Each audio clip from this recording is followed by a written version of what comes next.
Student, इस video में MSc final में ऑर्गेनोलिथियम रिएजेंट आरएलआई की प्रिपरेशन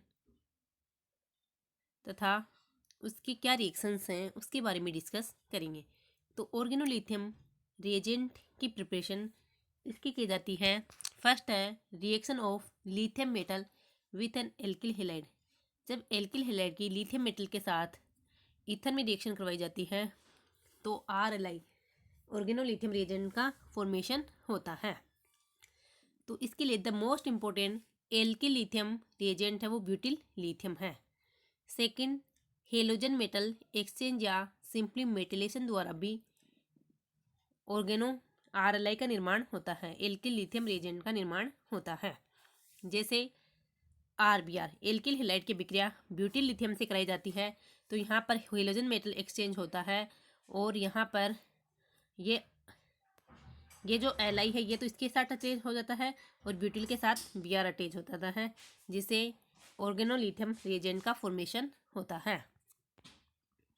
जो हेलोजन मेटल एक्सचेंज है वो पर्टिकुलरली यूजफुल होती है for converting aryl and alkaline halide to the corresponding lithium compounds by the use of butyl lithium. जैसे ये एल्कलाइन हैलाइड है, इसकी ब्यूटिल लिथियम से कराएंगे तो ये एल्कलाइन लिथियम कंपाउंड का फॉर्मेशन होता है। इसी प्रकार ब्रोमोबेंजीन है, इसकी ब्यूटिल लिथियम से करवाएंगे तो लिथियम बेंजीन प्राप्त होती है। इसी प्रकार यहाँ पे डाइब्रोमोबेंजीन है, इसकी 2 मोल ब्यूटिल लिथियम से कराने पर ब्रोमीन का रिप्लेसमेंट लिथियम के द्वारा हो जाता है। अतः हेलोजन मेटल एक्सचेंज में क्या होता है, इसमें जो ब्रोमीन की जगह लिथियम आ जाता है। थर्ड है alkyl lithium can also prepared by the reduction of sulphide. अतः सल्फाइड के रिडक्शन से भी लिथियम एल्किल लिथियम बनाए जाते हैं। इसमें क्या है LDMN di lithium dimethyl amino naphthalene, जो कि रिड्यूसिंग एजेंट के रूप में हम यूज में लेते हैं। इससे क्या बनते हैं एल्फा लिथियो ईथर बनते हैं। जैसे ये कंपाउंड है, इसकी रिड्यूसिंग एजेंट LDMN के द्वारा रिडक्शन करवाई जाए तो अल्फा लिथियो ईथर का निर्माण होता है। इसी प्रकार सिलिकॉन कंटेनिंग कंपाउंड्स है, उसका भी LDMN के द्वारा रिडक्शन करवाए जाते तो सिलेंस बनते हैं। अब रिएक्शंस, तो जो लिथियम ऑर्गेनोलिथियम है वो न्यूक्लियोफिलिक एडिशन, इसी तरह ring opening of epoxide, nucleophilic substitution, सभी रिएक्शन जैसे गिग्निया रिएजेंट देता उसी की तरह देते हैं। जैसे एल्डिहाइड एंड कीटोन्स पर अगर न्यूक्लियोफिलिक एडिशन होता है तो फॉर्मेल्डिहाइड पे होगा तो प्राइमरी एल्कोहल का फॉर्मेशन होता है, और फॉर्मेल्डिहाइड के अतिरिक्त अदर एल्डिहाइड पे होगा तो सेकेंडरी एल्कोहल, तथा कीटोन्स पे होता है तो टर्सरी एल्कोहल का फॉर्मेशन होता है। और इसमें वही मैकेनिज्म यूज होती है जो गिग्नियार एजेंट का यूज करने में काम में लेते हैं। जैसे इधर CO बॉन्ड के इलेक्ट्रॉन ऑक्सीजन की ओर माइग्रेट होते हैं, इसलिए ऑक्सीजन पर नेगेटिव चार्ज था, कार्बन पर पॉजिटिव चार्ज आता है, R नेगेटिव और लिथियम पॉजिटिव। तो इससे ये न्यूक्लियोफाइल है उसका अटैक CO के कार्बन एटम पर होता है, जिससे क्या बनेगा HCrOLiH, और इसका हम हाइड्रोलाइसिस कराएं तो OLiOH में कन्वर्ट हो जाता है, जिसे प्राइमरी एल्कोहल का फॉर्मेशन होता है। मोस्ट इम्पोर्टेंट क्या है कि जो ऑर्गेनोलिथियम है वो एडवांटेज रखते हैं अवर गिग्निया रिएजेंट पर, क्योंकि हमने देखा कि गिग्निया रिएजेंट यदि बल्कि ग्रुप लगा हुआ है यानी बल्कि कार्बोनिल कंपाउंड है तो इसके साथ रिएक्शन नॉर्मली रिएक्शन नहीं देता है। इसी प्रकार यदि कार्बोनिक कंपाउंड की बल्कि गिग्निया रिएजेंट से करवाई जाए तो भी रिएक्शन टेक प्लेस नहीं होती है, एबनॉर्मल रिएक्शन होती है। लेकिन क्या है कि organolithium react with highly hindered carbonic compound to give normal product. जैसे ये हाईली हिंड्रेड कार्बोनिल कंपाउंड है, इसकी टर्सी ब्यूटिल लिथियम के साथ रिएक्शन करवाए तो रिएक्शन सेम मैनर में प्रोसीड होती है, और कीटोन है तो टर्सी एल्कोहल का फॉर्मेशन होता है। सेकंड है reaction with alpha beta unsaturated carbonyl compound. इसमें भी क्या है कि जो ऑर्गेनोलिथियम है वो ओनली 1-2 एडिशन रिएक्शन देते हैं, और इसमें भी 1-2 एडिशन रिएक्शन, जैसे ये एग्जाम्पल है, इसमें क्या हुआ कि ओनली 1-2 एडिशन जो प्रोडक्ट उसमें 1-2 एडिशन प्रोडक्ट प्राप्त हुआ है। तो यहाँ पर ये कार्बोनिल ग्रुप के में C double bond O, double bond के इलेक्ट्रॉन ऑक्सीजन की ओर माइग्रेट होंगे, तो इसलिए ऑक्सीजन पर नेगेटिव चार्ज था, कार्बन पर पॉजिटिव चार्ज, इसी प्रकार CH3 पर नेगेटिव था, लिथियम पर पॉजिटिव चार्ज आएगा, तो ये CH3 न्यूक्लियोफाइल के रूप में कार्बन पर टेक करेगा और इससे 1-2 एडिशन होगा तथा एल्कोहल का फॉर्मेशन होता है। मोस्ट इम्पोर्टेंट क्या है कि in heteroatomic compounds the preferred side for lithium atom is lithiation is usually adjacent to the heteroatom due to the presence of lone pair on heteroatom। जैसे ये हेटेरोएटम है, इसकी अगर ब्यूटी लिथियम के साथ रिएक्शन करवाएं तो ये एडजेसेंट पर लिथिएशन होता है, अतः यहाँ लिथियम यहाँ जुड़ जाएगा due to presence of lone pair on heteroatom. इसी प्रकार यदि electron withdrawing group strong electron withdrawing group जैसे फ्लोरीन ये रखते हैं, अगर उनका भी ब्यूटी लिथियम के साथ रिएक्शन करवाए तो ऑर्थोलिथिएशन होता है, या हेटेरोएटम रखने वाले में भी क्या होता है, ऑर्थोलिथिएशन होता है। लेकिन यदि बेंजोइक एसिड की अभिक्रिया 2 ब्यूटी लिथियम से करवाई जाए तो इसमें क्या होगा कि ऑर्थोलिथिएशन तो होता ही है, और जो बेंजोइक एसिड में कार्बोक्सिलिक एसिड है उसका हाइड्रोजन एटम भी लिथियम के द्वारा रिप्लेस हो जाता है। नेक्स्ट है addition reaction with ketones and isocyanate.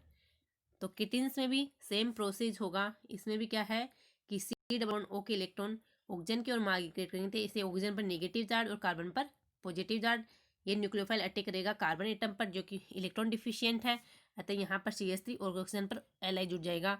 Hydrolysis कराएंगे तो जो OLi है वो OH में कन्वर्ट हो जाएगा। चूँकि यहाँ पर इनोज कीटोइनोल समावेता होगी, आइसोमेरिज्म होगी, तो यहाँ OH में के बॉन्ड के इलेक्ट्रॉन इधर माइग्रेट होंगे और डबल बॉन्ड के इलेक्ट्रॉन इधर माइग्रेट होंगे, जिससे जो हाइड्रोजन है वो तो यहाँ आ जाएगा और यहाँ डबल बॉन्ड आ जाएगा, जिससे ये कीटो ग्रुप में चेंज हो जाता है। इस प्रकार कीटिन पर एडिशन रिएक्शन प्रोसीड होती है। इसी प्रकार आइसोसाइनेट में भी वही प्रोसेस होगी कि इसके इलेक्ट्रॉन इधर माइग्रेट होंगे और ये न्यूक्लियोफाइल इस कार्बन एटम पर अटैक करेगा जो कि इलेक्ट्रोफाइल की तरह बिहेव करता है। फिर हाइड्रोलाइसिस के द्वारा वही रिएक्शन प्रोसीड होगी। फिर इसमें भी या इलेक्ट्रॉन इधर माइग्रेट करेंगे, ये इलेक्ट्रॉन इधर माइग्रेट करेंगे और इस प्रकार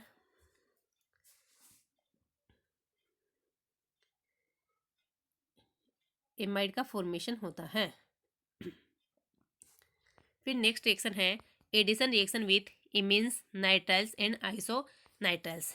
तो इमीन्स में C डबल बॉन्ड N होता है, तो इसमें भी वही रिएक्शन प्रोसीड होती है कि ये इलेक्ट्रॉन इधर माइग्रेट करने जाएंगे और इसे यहाँ पर नेगेटिव यहाँ पर पॉजिटिव चार्ज, तो ये लिथिएशन हो जाएगा और ये CH3 यहाँ जुड़ जाएगा, नाइट्रोजन पर लिथियम आयन जुड़ जाएगा। फिर इसका हाइड्रोलाइसिस कराने पर जो NLi है वो NH में कन्वर्ट हो जाता है और एमीन का फॉर्मेशन होता है। लेकिन इसमें क्या है कि heterocyclic aromatic compound having CN double bond also behave as imine. जैसे पिरीडीन है, पिरीडीन की तो पिरीडीन भी क्या है कि इमीन्स की तरह बिहेव करता है। यहाँ पर भी न्यूक्लियोफिलिक एडिशन रिएक्शन होगी, तो इस बॉन्ड के इलेक्ट्रॉन इधर माइग्रेट करेंगे और यहाँ पर पॉजिटिव चार्ज और यहाँ पर नेगेटिव चार्ज आएगा और ये ब्यूटी लिथियम जो कि न्यूक्लियोफाइल है यहाँ अटैक करेगा, जिससे नाइट्रोजन पर लिथियम आयन जुड़ जाएगा और यहाँ पर ब्यूटिल जुड़ जाएगा, जहाँ पर न्यूक्लियोफिलिक एडिशन रिएक्शन होगी। जो फिर ये क्या है, ये जो ये कंपाउंड बना है वो हाईली रिएक्टिव है टुवार्ड्स ऑक्सीडाइजिंग एजेंट, तो इसका एयर की उपस्थिति में इसका ऑक्सीडेशन कराएंगे तो यहाँ से क्या होगा, ये हाइड्रोजन रिमूव हो जाएगा और प्रीडिन ट्यूब्यूटिल प्रीडिन का फॉर्मेशन होगा। नेक्स्ट है नाइट्राइल्स। नाइट्राइल्स में भी सेम प्रोसीजर होगा, उसमें भी ब्यूटिल लिथियम में ब्यूटिल जो कि न्यूक्लियोफाइल की तरह बिहेव करेगा, साइनाइड के कार्बन एटम पर अटैक करता है और जिससे नाइट्रोजन पर Li तथा कार्बन पर ब्यूटिल अटैच हो जाता है। फिर हाइड्रोलाइसिस के द्वारा जो NLi है वो NH में कन्वर्ट हो जाता है फिर क्या होता है, इसका हाइड्रोलाइसिस करवाएंगे वापस। तो हाइड्रोलाइसिस करवाने पे क्या होगा कि डबल जो NH है वो तो NH3+ में तथा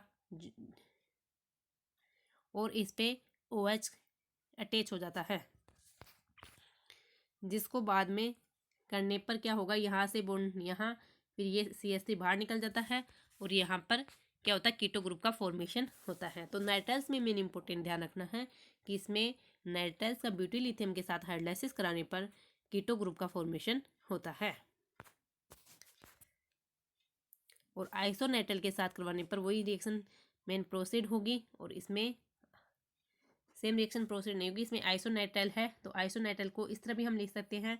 तो यहाँ पर ये क्या है, इलेक्ट्रॉन डिफिशियंट है, तो इस पर RLI अटैक करेगा और ये रिएक्शन होगी।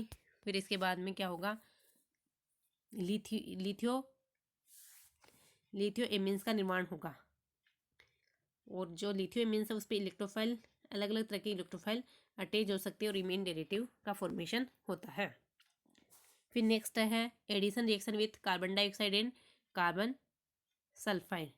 तो कार्बन डाइऑक्साइड में भी क्या होगा कि एक CO बॉन्ड के इलेक्ट्रॉन ऑक्सीजन की ओर माइग्रेट होंगे, और जो R न्यूक्लियोफाइल है वो कार्बन पर अटैक करेगा, जिससे RC double bond O negative Li, और उससे क्या बनेगा, कार्बोक्सिलिक एसिड का फॉर्मेशन होगा। इसी प्रकार कार्बन डाइसल्फाइड में थायोनिक एसिड का फॉर्मेशन होगा। नेक्स्ट है nucleophilic substitution reaction at sp2 hybrid carbon. इसमें क्या होता है, जैसे जो कि एस्टर है या एसिल हेलाइड है, उनमें क्या होता है कि यहाँ ये लिविंग ग्रुप है, उसकी जगह X या OR होता है। तो इसमें क्या होगा, यहाँ पर L बराबर X है या OR है, तो यहाँ बॉन्ड के इलेक्ट्रॉन इधर माइग्रेट होंगे। फिर क्या होगा, ये R इस पर अटैक करेगा तो क्या बन जाएगा, ROLI। फिर जैसे ही इस बॉन्ड के इलेक्ट्रॉन इधर माइग्रेट करेंगे, ये लिविंग ग्रुप बाहर निकल जाता है, और इससे किसका निर्माण होता है, इससे फॉर्मेशन होता है कीटो ग्रुप का, या कार्बोनिल कंपाउंड बनते हैं, और फिर वापस RLI का रिएक्शन कराने पर एल्कोहल का फॉर्मेशन होता है। तो इसमें क्या है कि यदि जो एसिल हेलाइड है या एस्टर है, यदि इसमें जो ऑर्गेनोलिथियम के साथ रिएक्शन करवाई जाए और यो एक्सिस में लिया जाए तो एल्कोहल का फॉर्मेशन होता है। यदि 1 मोल लिया जाए तो कार्बोनिल कंपाउंड बनते हैं, और यदि 2 मोल लिया जाए तो एल्कोहल का फॉर्मेशन होता है। नेक्स्ट है nucleophilic substitution reaction at saturated atom. Saturated atom पे होंगे, जिसमें यहाँ पर ये एक न्यूक्लियोफाइल की तरह OTS BR ये सब न्यूक्लियोफाइल हैं। इन तो क्या होता है, यहाँ पर न्यूक्लियोफिलिक सब्स्टिट्यूशन होता है, एक न्यूक्लियोफाइल दूसरे न्यूक्लियोफाइल को रिप्लेस कर देता है, और CH3 CH2 OTS की ब्यूटिल लिथियम से करवाई जाए तो OTS की जगह ब्यूटिल आ जाएगा। ब्रोमाइड के साथ करवाई जाए तो ब्रोमाइड की जगह कोई भी R ग्रुप जैसे ब्यूटिल आ जाएगा। इस प्रकार ये रिएक्शन होती है। नेक्स्ट है ऑक्सीरेन। ऑक्सीरेन यानी रिंग ओपनिंग ऑफ इपोक्साइड। तो रिंग ओपनिंग ऑफ इपोक्साइड में भी क्या ही होगा, सेम प्रोसीजर टेक प्लेस होता है जैसा गिग्नर एजेंट में होता है। इसमें भी क्या है कि जो न्यूक्लियोफाइल है वो अटैक करता है less hindered carbon of the epoxide. इसमें ये तो क्या है, मोर हिंड्रेड है, ये लेस हिंड्रेड है, तो जो न्यूक्लियोफाइल CH3 है ये इस पे अटैक करेगा, और फिर इसका हाइड्रोलाइसिस करवाने पर एल्कोहल का फॉर्मेशन होता है।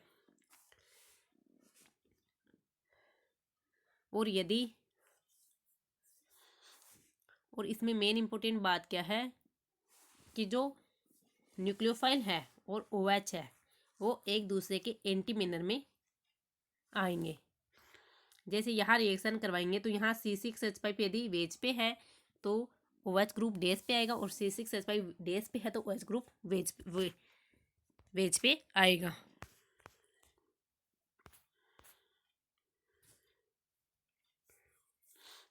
नेक्स्ट रिएक्शन है कि ये जो कंपाउंड दिया गया है ये है ब्यूटिल, जो एस्टर है इसकी ब्यूटिल लिथियम से विक्रिया करेंगे, तो यदि इसकी 2CH3Li के साथ रिएक्शन करवाएं तो 2CH3Li के साथ रिएक्शन करेंगे तो एल्कोहल का फॉर्मेशन होता है। लेकिन यदि ब्यूटिल लिथियम के 1 मोल से करवाएं तो 1 मोल से करवाने पर क्या होगा कि ये यहाँ अटैक करेगा, ये बॉन्ड के इलेक्ट्रॉन यहाँ जाएंगे, तो यहाँ नेगेटिव चार्ज यहाँ पॉजिटिव चार्ज, तो इस पर ब्यूटिल जुड़ जाएगा और यहाँ Li जुड़ जाएगा। तो फिर क्या होगा जैसे ही इस OLI बॉन्ड के इलेक्ट्रॉन इधर माइग्रेट होंगे तो ये ओपन नेगेटिव चार्ज आ जाएगा। तो ये फिर इसका हाइड्रोलाइसिस कराने पर नेगेटिव चार्ज पर तो यहाँ तो डबल बॉन्ड टेक प्लेस होगा और यहाँ OH आ जाता है। लेकिन अगर 2 मोल CH3Li के ले जाएं तब क्या होगा, इसी तरह वही रिएक्शन प्रोसीड होगी, सेम रिएक्शन होगी। फिर यहाँ ये बॉन्ड इधर, तो यहाँ पर क्या हो जाएगा, OLI इधर हो जाएगा और उस पर कार्बोनिल कंपाउंड बन जाता है। फिर क्या होगा, वापस CH3Li से करेंगे तो CO पर वही इलेक्ट्रॉन, CO के इलेक्ट्रॉन इधर माइग्रेट करेंगे, इससे यहाँ नेगेटिव चार्ज, यहाँ पॉजिटिव चार्ज, फिर ये अटैक करेंगे तो यहाँ OLI CH3 CH3 CH2 OLI हो जाएगा। फिर इसका हाइड्रोलाइसिस करेंगे तो जहाँ जहाँ OLI है वहाँ OH हो जाएगा। अतः 2 मोल लेने पर तो ये प्रोडक्ट बनेगा और 1 मोल लेने पर इस प्रोडक्ट का फॉर्मेशन होगा। नेक्स्ट है रिएक्शन विथ कार्बोनेट। तो कार्बोनेट के साथ भी सेम रिएक्शन प्रोसीड होती है कि ये बॉन्ड के इलेक्ट्रॉन यहाँ अटैक करेंगे, यहाँ अटैक करेंगे, तो यहाँ पर R जुड़ गया, फिर OLI होगा, फिर ये बॉन्ड के लिए ये OCH2 क्या हो जाता है, लिविंग ग्रुप के रूप में बाहर निकल जाता है। फिर यहाँ CH2O C double bond O R का फॉर्मेशन होता है।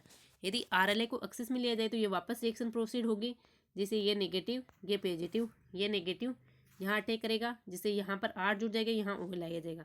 फिर वही इस बॉन्ड के इलेक्ट्रॉन इधर माइग्रेट करेंगे, यहाँ से निकल जाएगा और इसका फॉर्मेशन होगा, कार्बोनिल कंपाउंड का फॉर्मेशन होता है। यदि 3 मोल लिए जाएं और एक्सिस में लिए जाएं तो इससे एल्कोहल का फॉर्मेशन होता है। नेक्स्ट है reaction with carboxylic acid. Carboxylic acid की 2 मोल RLI के साथ रिएक्शन करवाई जाए तो क्या बनता है, कार्बोनिल कंपाउंड का फॉर्मेशन होता है।